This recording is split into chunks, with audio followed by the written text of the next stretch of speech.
What up, what up? This your boy Solo Man with the 9 to 5 podcast. I got my boy. I'm gonna let him introduce you before we started.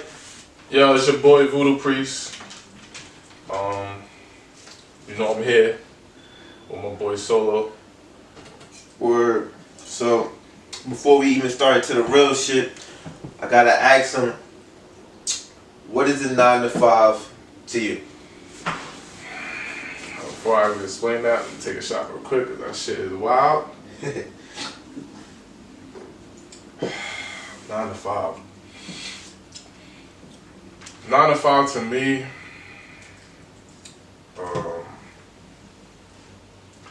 I think it's a way of life, honestly. I mean, that's how we were programmed to think. I think it's just, you have to have that. Even in all aspects of life, you have to have some form of a 9 to 5, you feel me? Like, but what really is it? Why do we really have to have that? You know what I mean? Like, who implemented that idea that we fucking had to have a 9 to 5 is just crazy to me. But to me, a 9 to 5 is just something that's in our society that we have to, we're supposed to be doing. So you think a 9 to 5 is not a waste of time that everybody needs it. So what about the jobs, like let's say at McDonald's, what kind of 9 to 5 is that? Like, it's a 9 to 5. It's a 9 to 5. And listen, everybody's circumstances is different. My nigga. Like a McDonald's 9 to 5, it could turn into you. It's hard to happen, but you eventually you might end up owning that franchise. Yeah, that's true. You know what I'm saying? It depends on your work ethic. If you know what you want to do, you know what I mean? If you have an idea like, I want to own this shit, what's the steps for me to own it? I gotta go to school, I gotta learn this, I gotta do this, you know what I'm saying? Like, it's mad other shit for you to own that business. But yeah, I mean, there's no problem working out. Whatever you gotta do to get the bread, feel me? As long as you ain't knocking somebody's head off. Alright, so do you think, let's say like if you pursue a passion, is that a 9 to 5? Yo, yeah, it gotta be, because shit. You know what? No, it might not be, because after 5 o'clock, you clock out. That's it. It's a dub. You're not thinking about. You try not to think about that shit. Nowadays, your job kind of like intrudes on your daily life now.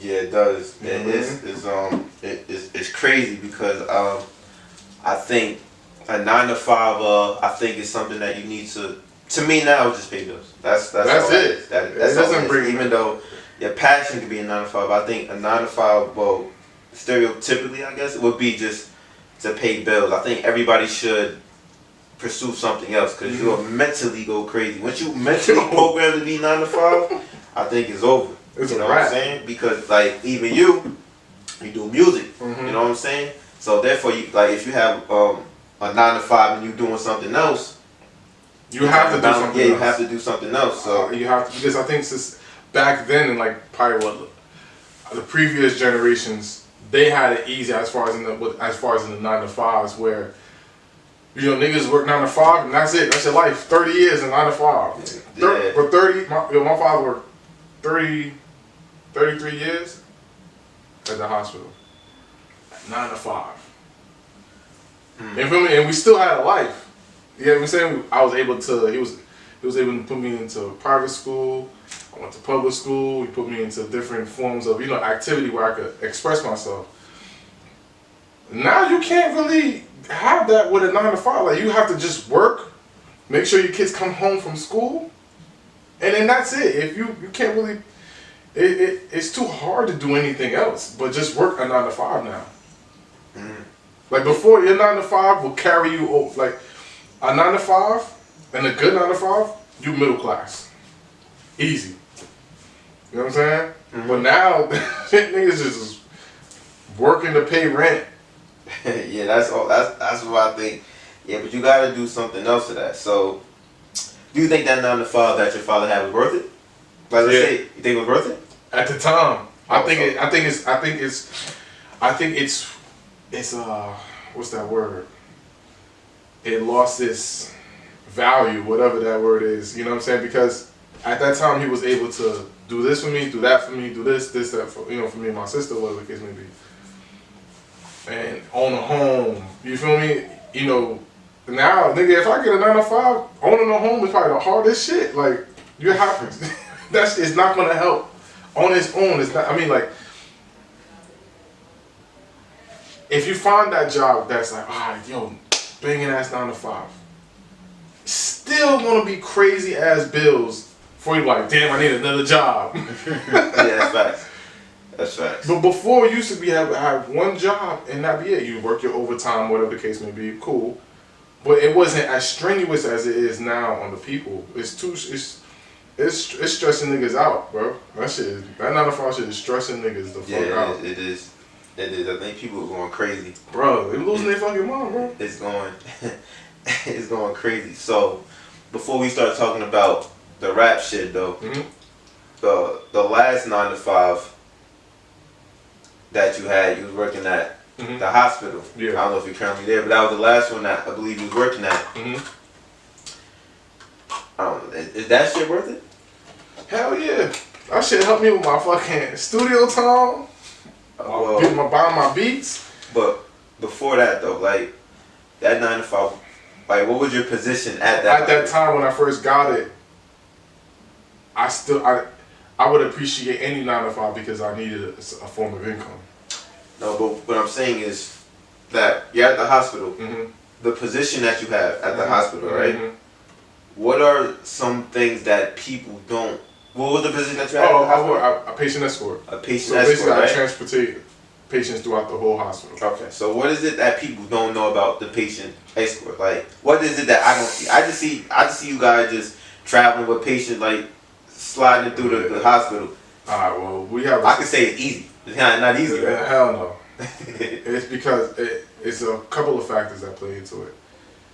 We have a couple of hospitals in the surrounding area that had closed down. So when that happens, you get more people coming into the hospital for miscellaneous shit. Like, you know what I'm saying? It's like, my hand hurt. I'm going to come into the emergency room instead of setting up a doctor visit. So when you get so many people just coming into the hospital for anything, but because other hospitals have closed down, so you're funneling the people into one spot. Granted, we found a way to make room, but as far as in like the busyness of it, bro, you gotta think about it. We probably moved like 300 patients within an hour, if anything. You know what I'm saying? Like, and we have to do it in a timely fashion. So if somebody was to come in and they're here, they're in the hospital, they're admitted, and they need to go from their room to CAT scan and from CAT scan to MRI, and they can't really walk, we'll have to take in a stretcher. Finding that stretcher is a process. You feel me? Like, to look for the stretcher, it's not an easy task. Especially because other parts of the hospital use the stretchers. You know what I'm saying? You got the OR, because I'm patient transport, but then you have the OR that does surgery, same day surgeries and stuff like that, and they need stretchers to have their patients on there. So, what is there a physical toll in your body? Oh, hell yeah! Like, it looks easy to me, but I don't. My nigga, I don't want to say you gotta be in shape, but you gotta first of all, number one, you gotta have the lungs for it. Like, you gotta have the lungs for it, because you're moving from one block to another block because of how big of the hospital is. So in essence, from Osborne Terrace to Schuyler, whatever the name of that fucking block is, niggas know what I'm talking about. From there to there, that's like almost a mile. So mind you, you gotta put in your head, back, forth, back, forth, back, forth, back, forth. My nigga, it's still 10 o'clock. So we're doing that I'm doing it from 10 to 6. You got people doing it from 7 to 3? And then some people from 9 to 5. It's strenuous as fuck, bro. It's and it's getting harder because there's more people just getting sick, and more people come to the hospital. You know what I'm saying? Which is not a bad thing. Nigga, if you're sick, come to the hospital and see what's going on with you. Let me get checked up. But yeah, it's very strenuous on the body as well. What about the mental toll of it? Is it a calm work environment? Mine is the patients coming up. Talking about like as in employees and management. How do they handle y'all? This is how it goes, depending on the situation. 9 times out of 10, it's like this. Patients first, patients are always right. Unless they bug out and like smack the shot first. That's it. But, as far as in the mental aspect, it's strenuous because you got to deal with different people every minute of the day, and they want to be taken now. You know what I'm saying? Like yo, I'm not about to sit in this room for a whole hour when I could be so in my room comfortable. You know what I mean? Like I'm somewhere out right here cool for the next 30 minutes, and you gotta wait for me to come. And then as soon as you see me, depending on the person's attitude, like oh man, I've been waiting here for 30 minutes. Yo, I just dropped off somebody, bro, and I'm running to you right now. They don't want to hear that. Yo, you need to, like, it's like, you know, the fast food shit. When you pull up, yo, what the fuck my food taking so long? Like, you know what I'm saying? Like, that's how it is. It's you know what I'm saying? And then when it doesn't move on time, that's when the mental.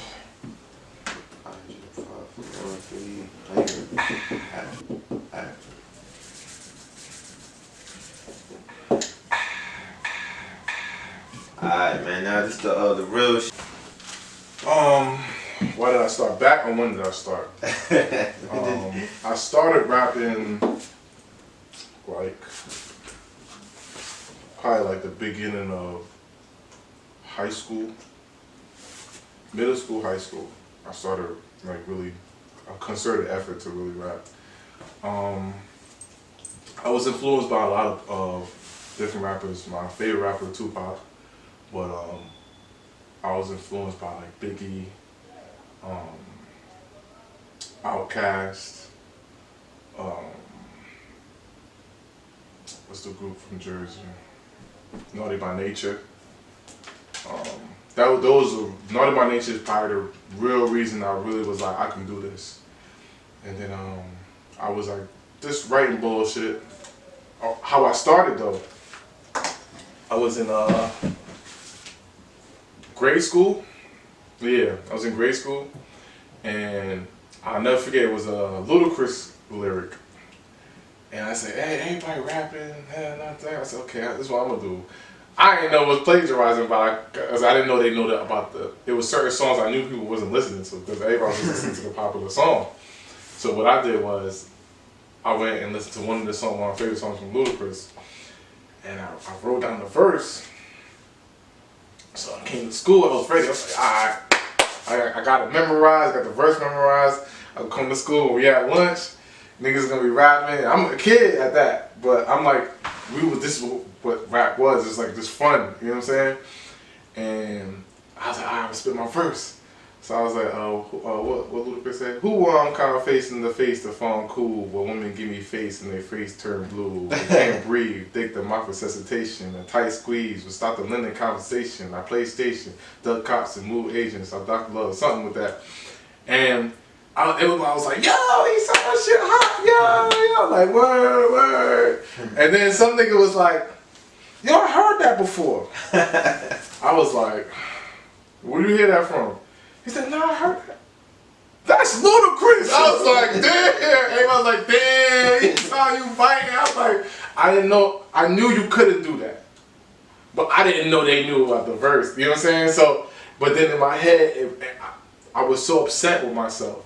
I said, why did I do that shit? You know what I'm saying? So then I was like, you know what, I'm gonna come with my own shit. So then that's when I started writing. Bunch of bullshit. But what helped me with my writing process was listening to Cassidy, listening to a lot of battle rap. I was at that time it was like Cassidy. Cassidy wasn't a battle rapper, but battle rap was one to battle Cassidy at the time. So it was like Murder Mook, Sirius Jones, Oh, you know, list goes on. Jen and all them. You know when you say they name though, people gonna have a certain. They gonna think you sound a certain. Nah, I'm influenced by their craft and how they take it serious. You know what I mean? Like, and at that time, you know, it's popping now as far as in battle rap, but at that time it wasn't, you know, like a grandiose thing or a big event. How they have it now is a pay-per-view thing. At that time it was like, yo, I can rap, I can write some crazy shit. You can freestyle some crazy shit. Boom, you feel me? And I was always inspired by the competitiveness of how they did their thing. Mm-hmm. So, and then it was a certain type of structure that they were writing in. It wasn't comparable to mainstream hip hop. So that's what always influenced me too. Just the seriousness of how they took their writing. So I took that as far as implementing ideas. Basically, what I do is I implement different ideologies of how I would think you think of a process of writing and just the creativity, and then I'll implement my own.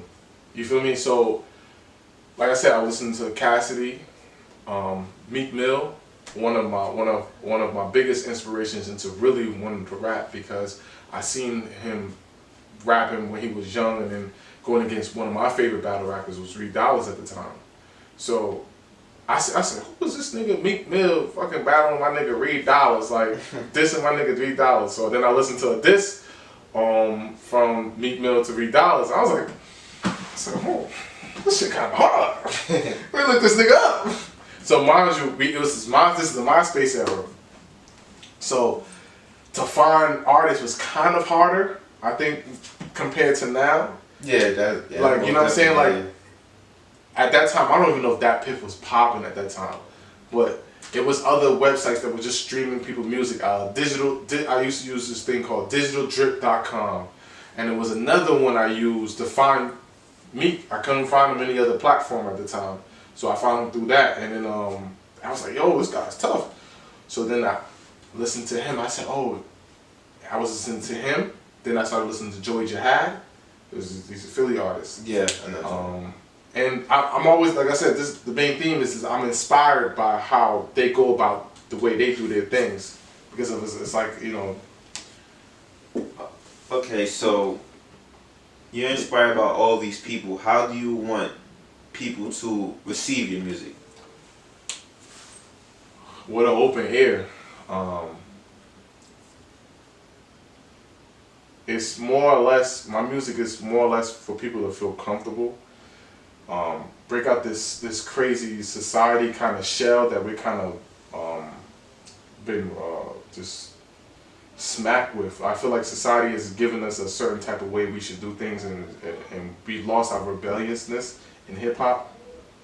I don't think we're rebellious at all, and in the forms of how we rap, bringing ingenuity into rap, bringing different sounds. Like I'm pro this era, like what's going on. It's a lot of bullshit, but I'm pro the era. You feel me? Like as far as in creativity, you know what I'm saying? Because it was a lack of creativity at one point in hip hop, and I feel like as it is right now, it's just a little stale right now. But as far as in the artists that we have a lot of dope artists and a lot of individuality now in hip hop, which is good. We don't have to always like fucking break each other's neck to, you know, get on. You know what I'm saying? Sure. So the platform that your music is on, though, you have a SoundCloud? Yeah, I'm on. Well, you know what I do? I'm very giving with my music. So I have a lot of music on SoundCloud, and more or less it's separate from my music on Spotify and Tidal. One of my goals is to, because remember me coming from as a lover of music, I always, at the time I didn't have money, so I don't know how the fuck I didn't have money to get fucking Tidal. If you was dropping on Tidal, how the fuck you want to listen to it if I ain't got no money? So if I'm me picturing myself as a young kid, so I was finding avenues to find free shit. You know, we had Napster and all that stuff. So what I plan on doing is just put it on music everywhere, bro. It's just, you know what I'm saying? People gonna get Tidal for a reason. People gonna get Spotify. People gonna get Apple. My mixtapes, Dat Piff, Audio Mac, SoundCloud, YouTube. You know what I'm saying? Like, I'm not about to put all my eggs in one fucking basket. I could just put it. You know what I'm saying? Listen, you want to hear my music? You love music? Here. All right, so this is kind of interesting too. What's the reason behind the name Voodoo Priest? Because when some people hear that, they could be like, "Yo, he's bugging." Word. I want them to think that because I am bugging. But there's this misnomer that voodoo is the evilest of the evil, and it's you shouldn't be talking about it. It's scary. My nigga, life is scary.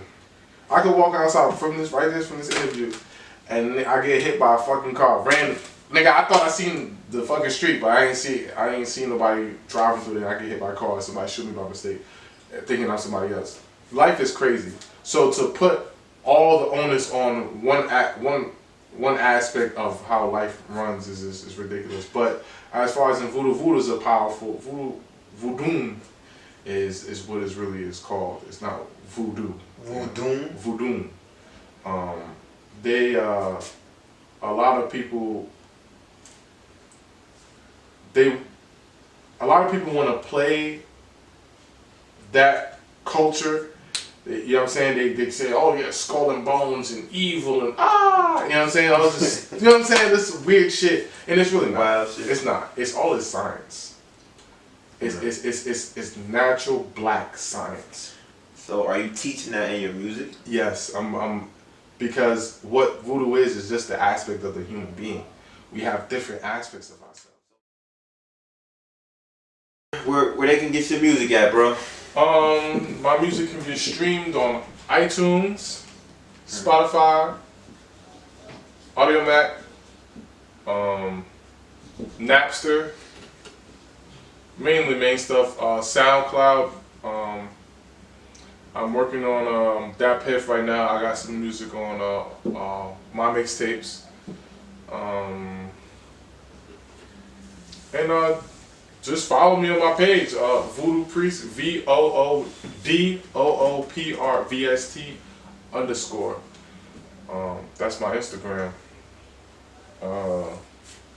They find me through there. I promote most of my music.